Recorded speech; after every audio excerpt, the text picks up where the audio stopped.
All right, everybody, welcome to day 2 of the home workouts. Again, these workouts are designed for kids of any level and any age. They can be modified for anybody. They can be modified for the high school athlete. They can be modified for a first grader, right? So these are going to be really cool things that you can do at home that are not only going to help keep us fit, not only they're going to help us improve our core strength, our flexibility, our overall body strength, but if you are an athlete, these are things that are also going to keep you in sports shape to a degree as well. Listen, the best way to stay in shape for your sport is by playing your sport.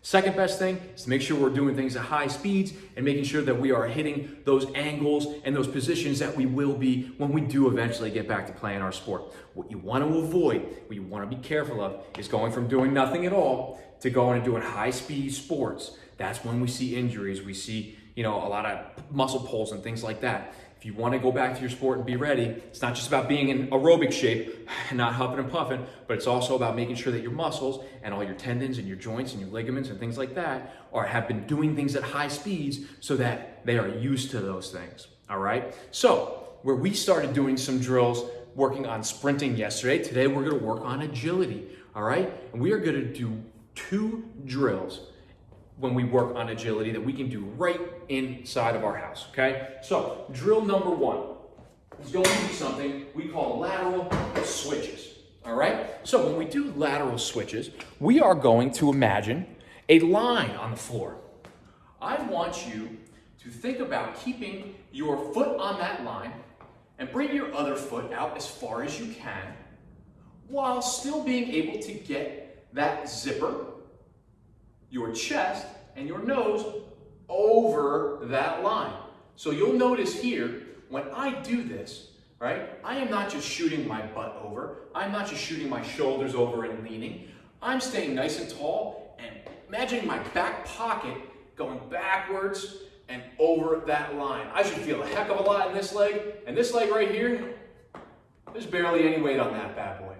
If you look at this from the side, you will see that when I shift my weight, I am not letting my knee travel forward too much. I'm taking that back pocket, sitting it backwards, and my shoulders are coming forward so that my nose is directly over my toes. From here, I'm nice and balanced. I feel this in the back of my leg, and the top of my leg, and again, barely any weight on that outside foot. Okay? So once you are there, what we are going to do is we are going to try to stay over that line. We're going to bring our right hand up, right in front of our nose, and our left hand back to our pocket. Keep those elbows bent to 90 degrees. From there, I want to switch. And now if you notice, my weight and my body did not move off of that line. What you will want to do is you will want to do one of these, where your whole body moves. And you may even feel like you do this, right? And you have weight on both feet. Your body, from the belt buckle up, is going to be a statue. You are not going to move one bit, and we are just going to move our feet as quickly as possible, okay? So, put yourself on camera, right? Video yourself, turn the camera around, video yourself so you can see, hey, am I staying over that line? Once you have the form down, first thing I want you to do, get yourself on camera or have your mom or your dad or your brother or your friend or somebody or your sister or whoever watch you to see if you're staying over that line. Once you have that technique down, what we're gonna do is 10 seconds on, with 15 seconds rest. So we're gonna go here, opposite hand, opposite foot, and we're just gonna switch as quick as we can back and forth, staying over that line. 10 seconds, 15 seconds rest. You're gonna do that 10 times. That will be 1 round. You're gonna do that twice. So 10 times, 10 seconds on, 15 seconds off, rest, 1 to 2 minutes, 3 minutes if you need it, and then you're gonna do that again, okay? Then we're going to do what's called lateral shuffles. So we only need a very, very small amount of space, 5 feet to do these. All right. So we're going to start in a good athletic position, and I'm going to think about pushing off my outside foot to get to where I need to go. I don't want to pull myself forward. I want to push to get there. I am going to give myself 2 shuffles, push, and then I am going to load. And when I load, notice where I'm at. That looks an awful lot like this, doesn't it? All right? So when we're changing direction, we're going to go shuffle, shuffle, shuffle, shuffle. And every time I'm pushing up that outside foot, making sure my weight is over the inside foot. All right, again, I want you to practice this with a friend, practice this with a sibling, with mom or dad, show yourself on the camera, whatever it is. Make sure that you are hitting those positions and those angles and keeping where you want to be. After we make sure we have that form down, we're going to go 10 seconds on with 30 seconds off. So here, pop, cut, cut, cut. 10 seconds, as fast as we can, making sure we're keeping our form. From there, you're going to rest for 30 seconds, 10 times, take a little bit longer rest, and then do another round. So, our total agility work for the day. Lateral switches, 10 seconds on, 15 seconds off, 10 times, stop, rest for a minute or two, then again, 10 times, stop, rest for a minute or two, then lateral shuffles, 10 seconds on, 30 seconds off, 10 times, stop, rest, again, stop, and rest. Okay? Now, we're gonna head into our strength work, all right? So, when we do our strength work, we are going to be doing something called split squats, okay? Now, split squats are going to be like a lunge. However, instead of lunging forward, we're just gonna do it right in place. When we do a split squat, my left leg's gonna be forward to start, right leg back. Now, I want you to notice, okay?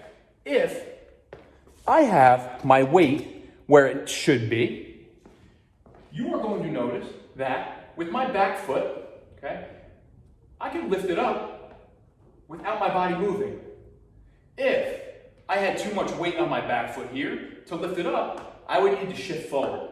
So we're gonna get in a position here, make sure that foot's not too far back so that we can't do so. Make sure it's not so tight that you kind of can't move. Try to find that sweet spot for yourself. Back toe on the ground, right? So we don't want to have that foot flat. You'll notice here that my toe is pointed that way, okay? From there, all right, make sure our weight is where it needs to be. Good, over our front foot, I'm thinking about pushing my front heel into the ground as hard as I can. From there, I am just going to reach my hands out in front of me. For balance, I'm gonna go straight down, kiss my knee to the ground, and straight up, pushing through that front heel. Nice and slow, under control. If you are having trouble with that, I want you to find something you can hold on to for balance. This will make things a lot easier to control your weight forward and backwards and stop yourself from losing balance side to side. Okay? That is a split squat. Now, one last thing with our split squats. What we will often see, and what you will probably feel more comfortable doing, is moving your split squats like an escalator. So if you imagine an escalator, it goes down and forward, and then up and back. Down and forward, up and back. Instead, I want you to get that weight over that front foot and think about being more like an elevator. Straight up, straight down, pushing that heel into the ground. Notice my leg doesn't straighten all the way out here. That's okay, because no, look, that automatically makes me into an escalator. So elevator, straight up, straight down, and we're gonna do that 5 to 15 times each leg, okay? We'll do that for 3 to 4 rounds. Now, we're gonna pair that with something called a push-up negative. So we did push-ups yesterday. Today, we're gonna do a push-up negative. We are only gonna perform the down part of a push-up, except we're gonna slow it down a lot. And we're not gonna worry about pushing ourselves up, but we're gonna go super slow on the way down and feel our position and make sure we have good form the entire time. So again, you are going to pick something that you can do these with perfect form on. A bench, a step, a chair, a countertop, whatever we need. Now, when we do this, we are going to make sure that my head is in a straight line to my heels. My hips aren't towards the ground, my butt's not up towards the sky, my shoulders are directly over my hands. I'm gonna count 5 1,000, 4 1,000, 3 1,000, 2 1,000, and 1 1,000. Nice and easy, nice and slow. I'm then gonna bring my knees to the ground and stand on back up however I need to. I'm not gonna push myself up. Now, if you find that you are getting to a point where we get towards the bottom and all of a sudden, I can't, and you start losing it, it may be too low for you. Maybe we need to come up a little bit higher. I want you to be able to go nice and slow, control the whole way down. You do that 5 times, okay? 5 reps. We're gonna do that again, 3 to 4 rounds. So to recap, we're going split squats, 5 to 15 each leg, and then we're gonna pair that with push-up negatives. 5 reps. You are going to repeat that 3 to 4 times. And that's your strength work for today. Okay? From there, we're going to go into our core exercise. We're going to do something called a shoulder tap. Okay? So shoulder tap is going to be like the plank that we did. We're going to do it on the ground, or we can elevate it just like we do our push-up. In the push-up position, we're going to start right here. Now, same thing, straight line from the head to the heels. We're going to make sure we're prioritizing good form here, all right? The only difference is I'm going to spread my feet wider than I normally would for a push-up. I'm going to take my right hand, bring it to my left shoulder. I'm going to pause briefly, come on back down, and pause briefly. What you will want to do when you lift that hand up is start turning your body. I want you to imagine like you have a full glass of water positioned right on your lower back, and don't spill that water. So if you are having trouble doing that, widen your feet more, or come up with your hands a little bit higher than you have them. If you feel like it's too easy, bring your feet a little bit more together, or bring those hands closer to the ground, maybe even all the way to the ground. You're gonna go 10 each side. You're gonna do that 3 times. That is going to be your shoulder taps, all right? And lastly, our stretch, all right? We are going to work on stretching the hips today. So what we are going to do, we are going to get ourselves on one knee, all right? Now, I like doing this on the bench here because often it's more comfortable to have the foot out really far to the side. We're not gonna stretch our hips great that way. We're gonna have our foot right here in front of us. Foot right in front of the knee. And if you look at me from the side here, my knee's gonna be at about 90 degrees, as is my back knee. From there, I'm gonna keep my hands on my belly, and I'm going to think about reaching my hips forward, and then my arms to the sky as I stretch that hip out. So what I want to be careful with my hip flexor stretch is when I am down on a knee, I want to keep a straight line from my hands all the way down to my knee the entire time. So when I lean forward, I'm going to think about squeezing my butt and driving that hip forward without really reaching backwards. So what will happen is when we try to reach backwards, we feel that a little bit more in our lower back than our hips. And we don't want that, okay? So we need to make sure that we are keeping everything nice and locked in. A good way to think about doing that, squeezing your butt, and also taking your belt buckle and pulling it up towards your chin. From there, you should already feel a pretty good stretch going on that hip, and then just go forward, forward, forward, forward, forward a little bit, and back. And forward, forward, forward, forward, forward a little bit, and back. We're gonna go forward and back 10 times, switch to the other leg 10 times, two times through. So 2 total times on the right leg, 2 total times on the left leg. So to recap everything, we are going to go through our agility drills. We have our lateral switches, right? And we have our lateral shuffles. We are then going into split squats and push-ups, pairing those back and forth.